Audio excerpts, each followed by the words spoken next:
Mesdames, Messieurs, je m'excuse de n'être pas avec vous en chair et en os. Certaines obligations et urgences de l'heure me retiennent. Je tiens cependant, par ce message, à vous démontrer mon support et intérêt pour la cause du foncier. On ne saurait parler du foncier en Haïti aujourd'hui sans essayer de tirer quelque chose de positif. Positif pour le peuple haïtien, de l'événement du 12 janvier 2012 qui nous a apporté la mort et la désolation. Le séisme a en effet attiré l'attention de tous sur le fait que le foncier ne pouvait pas être mobilisé de façon rapide et efficace pour répondre aux besoins de logement créés par l'événement.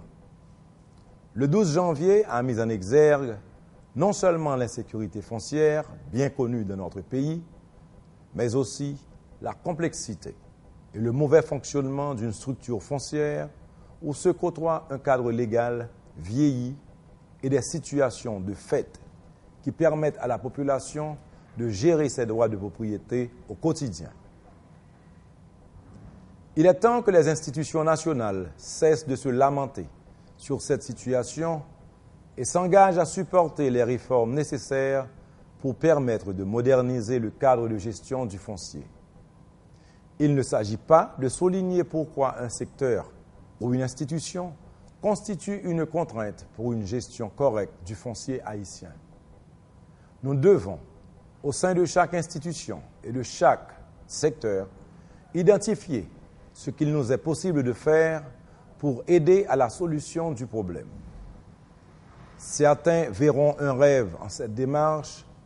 Moi, je le définis comme un objectif ambitieux.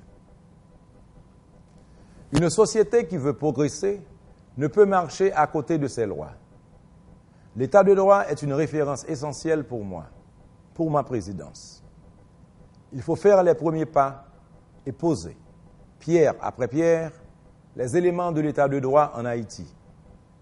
Redéfinir pour le foncier un cadre institutionnel et légal adapté à l'évolution de la société et de l'économie est une étape essentielle dans la marche vers l'état de droit en Haïti.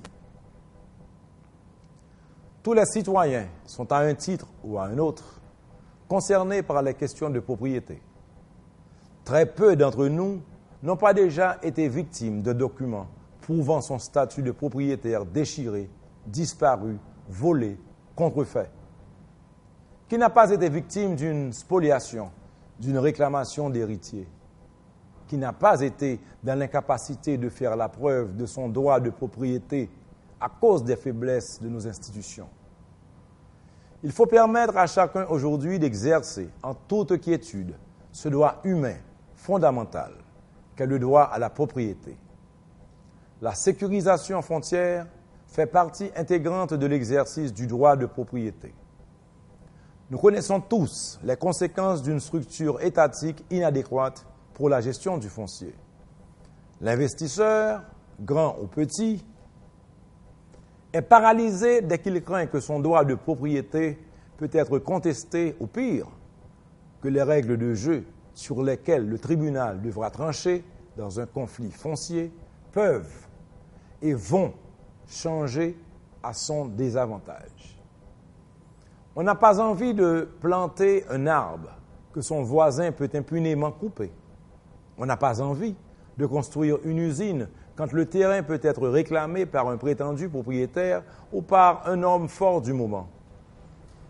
On ne saurait mettre en place un centre privé d'épuration des eaux usées quand 3 prétendants peuvent surgir de nulle part.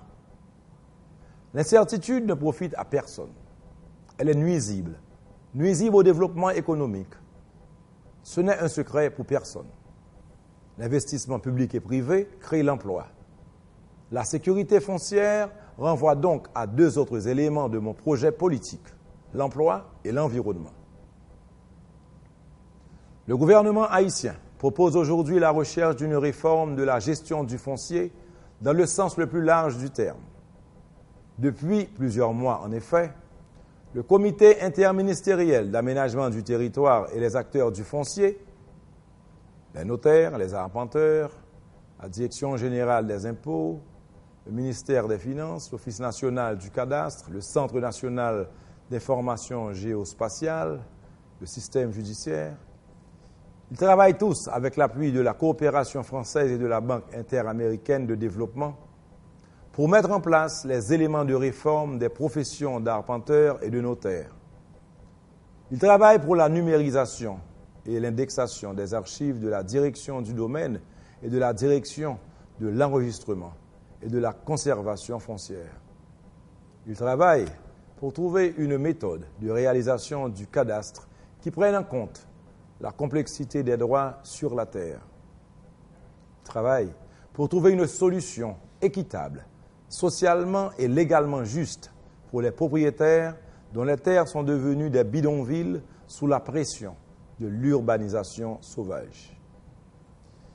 Il revient aux trois pouvoirs de l'État, l'exécutif, le législatif et le judiciaire, de travailler en synergie afin de faire de cette réforme foncière une réalité. Le pays attend cette réforme depuis longtemps. Nous devons investir toute l'énergie nécessaire pour la réaliser. Je vous souhaite à tous bon travail. Merci.